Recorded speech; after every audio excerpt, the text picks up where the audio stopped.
Power in Washington has always been a delicate dance between money, influence, and control. But in November 2024, the world's richest man rewrote the rules of that dance entirely. With a $200 million campaign contribution, Elon Musk didn't just buy influence, he bought himself a seat at the highest table in American politics. How much do you think we can rip out of this wasted $6.5 trillion Harris-Biden budget? Well, I think we can do at least $2 trillion. Yeah! Yes. 2 trillion! President-elect Trump tapping Tesla CEO Elon Musk and Vivek Ramaswamy to lead a, quote, Department of Government Efficiency. His promise was simple: to cut $2 trillion from the federal government. His target? The very agencies that had been regulating his empire for years.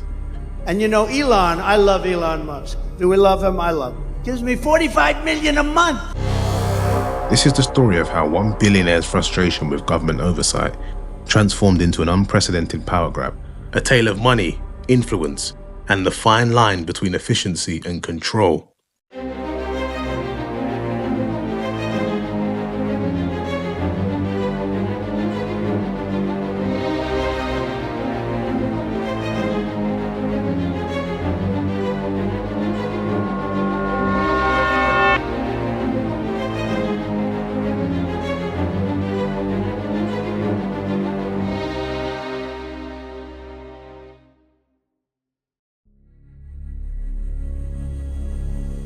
For most of his career, Elon Musk kept Washington at arm's length. The world's richest man preferred to wage his battles through tweets and press releases, positioning himself as neither Democrat nor Republican. "I'm politically moderate," he'd say. His companies represented American innovation at its finest. Tesla revolutionized the automotive industry, while SpaceX reignited America's space ambitions. By 2022, he was worth over $300 billion, more than any human in history. With success came scrutiny, and with the scrutiny came a growing frustration with the very system that had helped his meteoric rise. The FAA questioned his rocket launches. The EPA fined him over environmental concerns. The SEC watched his every tweet. For a man who had built his career on moving fast within the rules, government oversight had become a thorn in his side. In September 2024 alone, SpaceX were handed a $633,000 fine for license violations. Speaking of regulatory pushback, we've got some news from Elon Musk now and SpaceX. Steve Kovac with the story. Hey there, Kelly. Yeah, so Elon Musk just putting on X that he plans to sue the FAA. This comes after the FAA put out a press release saying they're proposing more than $633,000 civil penalty against SpaceX. The FAA said SpaceX did not include a readiness poll 2 hours before it launched an Indonesian satellite. While Tesla was under investigation for its self-driving technology. Tesla's full self-driving feature is under federal investigation after reports of at least 4 crashes, including one where a pedestrian was killed. And his social media platform X faced mounting questions about content moderation. It wasn't just the high-profile battles that drove Musk's frustration, it was what he called death by 1,000 cuts. The daily grind of regulatory compliance that was smothering his innovation. Environmental impact studies that delayed launches, safety reviews that slowed production, compliance costs that ate into profits. The government red tape had become a real issue. But this wasn't something that had happened overnight. No, you see, the seeds of this power struggle between Musk and the government were planted years earlier. In August 21, in line with his commitment to climate change and the use of electric vehicles, President Biden hosted industry leaders to celebrate this new era of electric cars and trucks. Today, I'm announcing steps we're taking to set a new pace for electric vehicles. I'm doing so with the support of the automobile industry.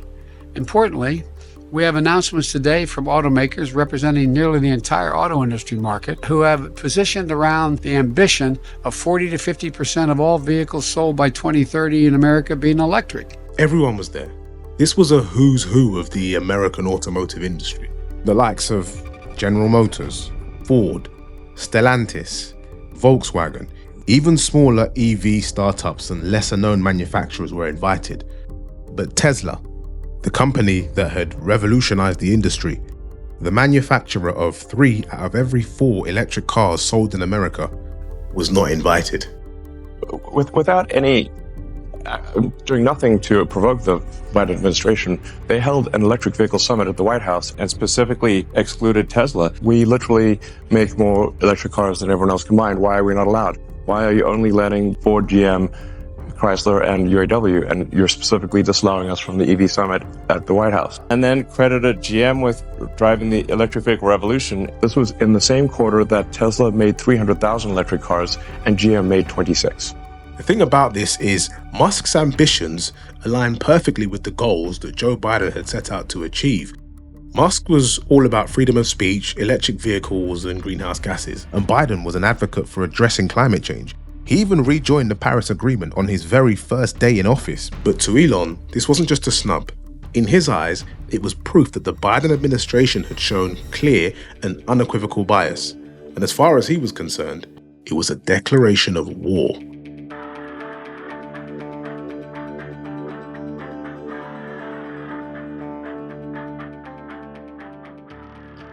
For the next 3 years, what began as frustration with governmental regulations would escalate into an unprecedented political change.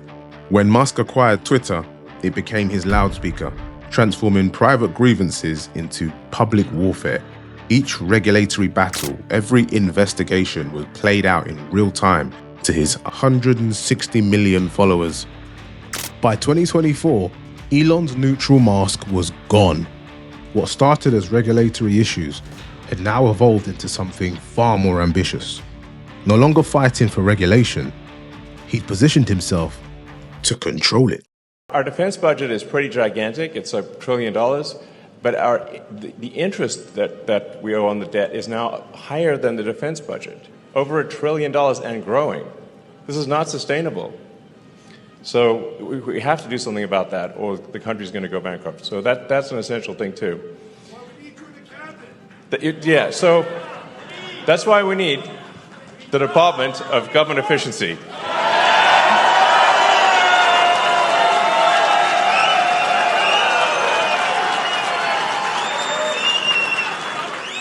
To push back against government control, Elon had a cunning plan. The plan was to shrink it dramatically. And so he championed the idea of a streamlined system, one that would function like his companies, fast, efficient, and ruthlessly lean. While critics warned this would cripple vital public services, his supporters praised it as a revolution in the making.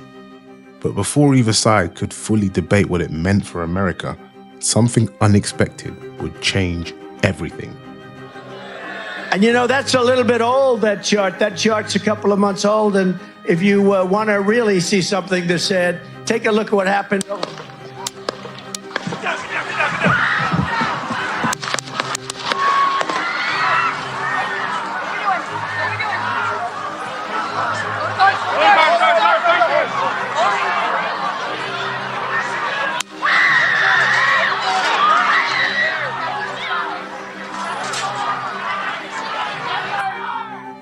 On the 13th of July 24, an assassination attempt on Donald Trump changed everything. Within hours, while the nation was still processing the news, Elon Musk made his move. He tweeted, "I fully endorse President Trump and hope for his rapid recovery." Okay, we are watching live at a rally in Butler, Pennsylvania, where former President Trump was speaking on the stage. There has been some kind of disturbance that clearly sets law enforcement and Secret Service into motion, immediately jumping around the former president in a protective mode. The crowd has been screaming. They are standing by. You can hear some voices there saying, "Are we ready to go? Are we ready to go?" We are looking at President Trump. This does not look good.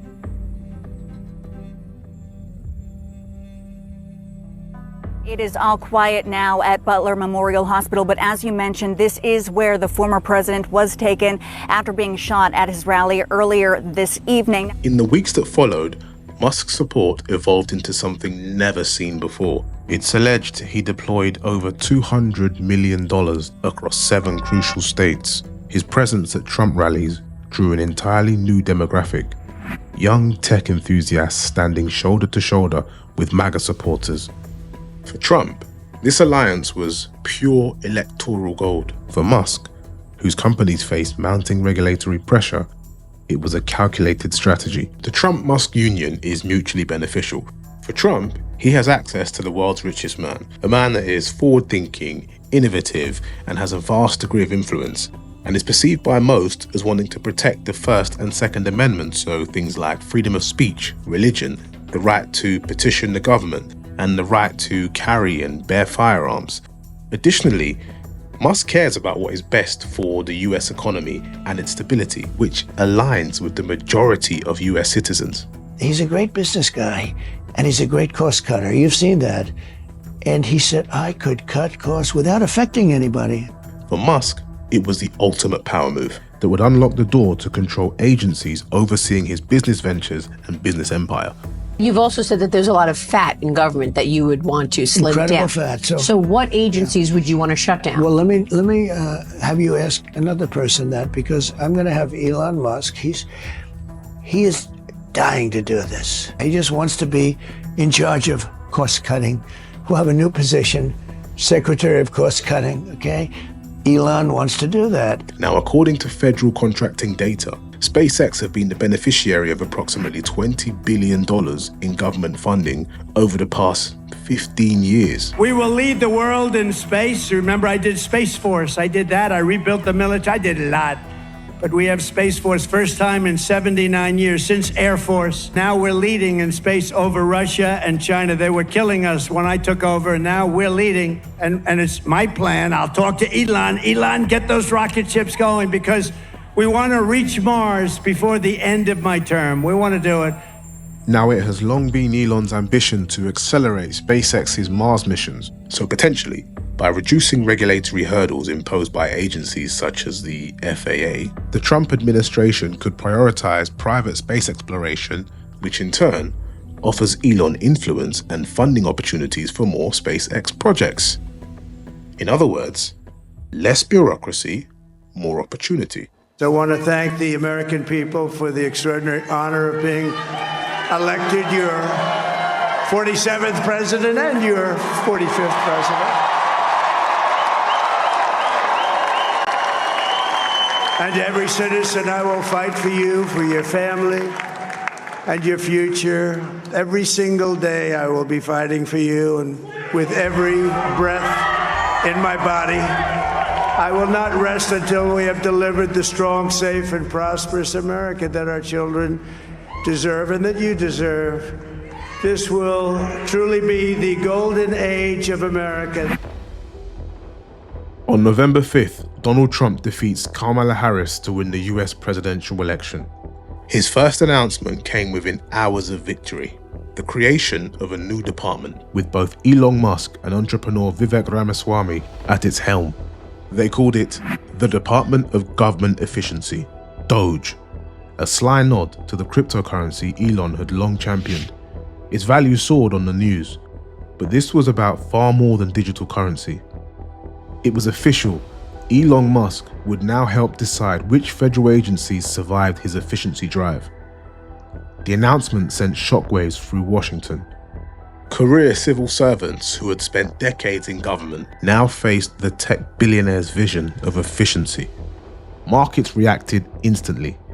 Any company with government contracts saw their shares fluctuate wildly. This wasn't just another Trump appointment. This was a fundamental challenge to how American government operated. Oh, let me tell you, we have a new star. A star is born, Elon. No, he is. He's a character, he's a special guy, he's a super genius. We have to protect our geniuses. We don't have that many of them. The implications were infinite. SpaceX with over $8 billion in government contracts, Tesla under federal investigation, and Starlink crucial to military operations.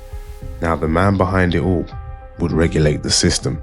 A $2 trillion reduction in federal spending Entire agencies faced elimination. Thousands of federal employees would lose their jobs. As 2025 approached, America faced a fundamental question. Was this a pursuit of better government, or the largest conflict of interest in American history?